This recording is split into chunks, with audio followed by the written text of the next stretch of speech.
एक ही विधानसभा में काटने के लिए दी। वो विधानसभा पिछली बार हम 5,000 वोट से जीते थे। अगर ये 11,000 वोट कट जाते तो जीतने के कोई चांस ही नहीं थे, लेकिन ये पकड़ में आ गए, रंगे हाथों पकड़े गए, और उसके बाद वो 11,000 वोटर डिलीशन जो है वो नहीं हो पाए। चुनाव आयोग के नीचे के अधिकारी उनके ऊपर डिलीशन पे काम भी करना चालू कर दिया था, लेकिन हम चीफ इलेक्शन कमिश्नर साहब का शुक्रिया अदा करना चाहते हैं कि उनके इंटरवेंशन से ये रुक गया और उसके बाद फिर ये 11,000 डिलीशन नहीं हो पाए। आज मैं अपनी विधानसभा के कुछ डेटा आपके सामने रख रहा हूँ। नई दिल्ली विधानसभा के, नई दिल्ली विधानसभा का इनका ऑपरेशन लोटस 15 दिसंबर से चालू हुआ है। 15 दिसंबर से आज तक, यानी कि 15 दिन में इन्होंने लगभग 5,000 एप्लीकेशन डिलीशन की डाली है। 5,000 वोटर्स डिलीट करने की एप्लीकेशन 15 दिन में डाली है, और लगभग 7,500 एप्लीकेशन इन्होंने एडिशन की डाली है। मैं आप लोगों की जानकारी के लिए बता दूं कि चुनाव आयोग ने 7,500 एप्लीकेशंस एडिशन की, 7,500 वोट ऐड कराने के लिए और 5,000 वोट डिलीट कराने के लिए, और मेरी विधानसभा में टोटल वोट 1,06,000 हैं। 1,06,000 में से लगभग 5% वोट ये डिलीट करवा रहे हैं, 7.5% वोट ये ऐड करवा रहे हैं। तो चुनाव कराने का ज़रूरत ही क्या है? चुनाव बचा क्या उसके बाद? चुनाव तो कुछ नहीं बचा। 12% वोट अगर इधर के उधर कर देंगे तो फिर तो चुनाव कुछ बचा ही नहीं। खेल हो रहा है इस देश के अंदर, चुनाव के नाम पे बदमाशी हो रही है, सरेआम बदमाशी हो रही है। मैं आपकी जानकारी के लिए बता दूं कि दिल्ली में अगस्त से, लगभग 20 अगस्त से लेके 20 अक्टूबर तक 2 महीने समरी रिवीजन किया गया था। समरी रिवीजन क्या होता है कि चुनाव आयोग की पूरी मशीनरी घर घर जाती है और घर घर जाके वेरीफाई करती है ये वोटर एग्जिस्ट करता है, नहीं करता है, कोई वोटर रह तो नहीं गया, जो रह गया उसकी वोट बनाती है, जो गलत है उसकी डिलीट करती है। तो उस सारी कवायद के बाद 29 अक्टूबर को चुनाव आयोग ने अपनी समरी रिवीजन के बाद इलेक्शन लिस्ट, वोटर लिस्ट जारी की थी। उसमें उन्होंने कहा था कि नई दिल्ली विधानसभा में 1,06,873 वोट हैं। 1,06,873, लगभग मोटा मोटा 1 लाख मान लो, 1 लाख वोट है।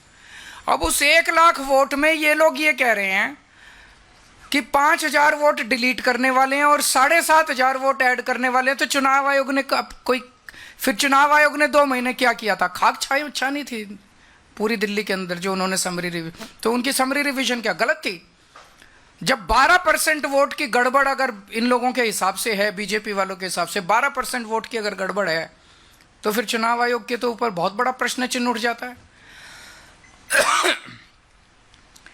29 अक्टूबर से 14 दिसंबर तक मेरी विधानसभा में टोटल 900 वोट डिलीशन के लिए आए। 29 अक्टूबर से 14 दिसंबर तक 900 वोट डिलीशन के लिए। इसका मतलब 45 दिनों में 900, तो पर डे लगभग 20 वोट डिलीशन के लिए आए। 15 दिसंबर से आज तक 5,000 वोट डिलीशन के लिए आए 15 दिन में, यानी कि डेली 300 से 400 वोट। और आपकी 19 दिसंबर को 1,500 वोट डिलीशन के लिए आए। उन एक ही दिन में 1,500 वोट डिलीशन के लिए आए। 18 दिसंबर को 370 वोट डिलीशन के लिए आए। 21 दिसंबर को 700 वोट डिलीशन के लिए आए। 24 दिसंबर को 518 वोट डिलीशन के लिए आए। 25 दिसंबर को 675 वोट डिलीशन के लिए आए। 15 दिन में 5,000 वोटर्स के नाम डिलीट करने के लिए इन्होंने एप्लीकेशन डाली है इन लोगों ने। और इनमें 10 नाम हैं जो कि सबसे ज़्यादा वोट, 10 लोग हैं, सर्वेश कुमार, विशाल, पवन कुमार सिंह, ज्योति माला, अलग अलग हैं, जो सबसे ज़्यादा वोट डिलीट। ये कौन है ये 10 लोग? किसके इशारे पे काम कर रहे हैं? ये कोई समाज सेवा कर रहे हैं क्या डोर टू डोर वेरिफिकेशन करके? कौन है ये लोग? क्यों मास डिलीशन के लिए डाल रहे हैं ये लोग? कोई समाज सेवा तो कर नहीं रहे, किसके इशारे पे काम कर रहे हैं ये लोग? फिर हमने वेरीफाई किया कि वाकई ये लोग डिलीशन के लिए, हमने 500, इन्होंने जो एप्लीकेशन डाली थी 500 लोगों का वेरीफाई किया, जिसमें 408 अपने रेजिडेंस पे रह रहे हैं 20-20, 30-30 साल से। इसका मतलब गलत मौजूदा वोटर्स के नाम डिलीट किए जा रहे हैं, जो लोग एग्जिस्ट करते हैं उनके नाम डिलीट किए जा रहे हैं।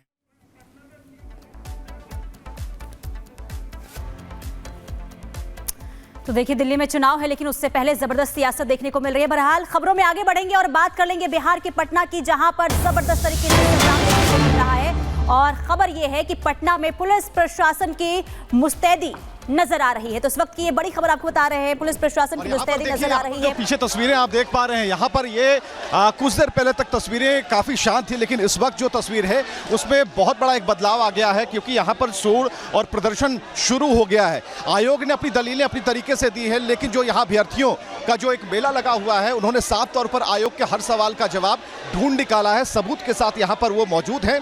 और इससे पहले हमने कई अभ्यर्थियों से बात भी की, तो यहाँ पर आप देख पा रहे हैं कि प्रगति यात्रा पर चोट पहुंचाया गया कि सरकार यात्राओं पर यात्राएं कर रही है, लेकिन पेपर लीक पर चुप्पी सरकार की जो है वो बनी हुई है। तो यहाँ पर ब्रिटिश पब्लिक सर्विस कमीशन यानी कि बीपीएससी का जो फुल फॉर्म है यो से भी बदल दिया गया है। बिहार पब्लिक सर्विस कमीशन के अलावा यहाँ पर लिखा गया है ब्रिटिश पब्लिक सर्विस कमीशन, और एक ही मांग री एग्जाम।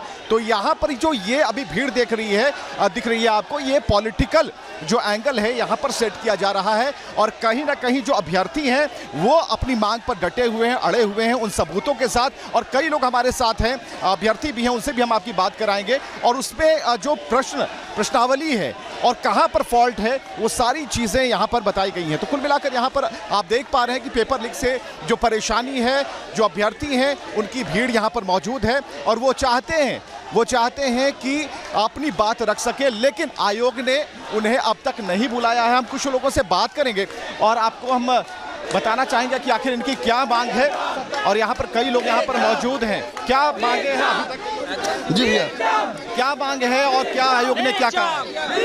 ये जी जो छात्रों का मांग है उसको पूरा किया जाए, छात्रों पर लाठी डंडा जो चल रहा है उसको बंद किया जाए। लेकर रहेंगे, री एग्जाम लेकर रहेंगे। पुलिस लाठी के बल पर रोकना चाहती है, छात्रों की आवाज को रोकना चाहती है। पुलिस छात्र आंदोलन जो है वो मांग रही है री एग्जाम। लेकिन प्रशासन ने तो कहा था, निर्देश जारी किया था कि यहाँ पर इकट्ठा नहीं होना। प्रशासन जाति कर रही है, गुंडागर्दी कर रही है, कहीं भी जाते। हम लोग प्रशांत किशोर जी भी ने बोला है, पर्याप्त है, प्रशांत किशोर जी भी यहाँ आएंगे। और लोग हम बात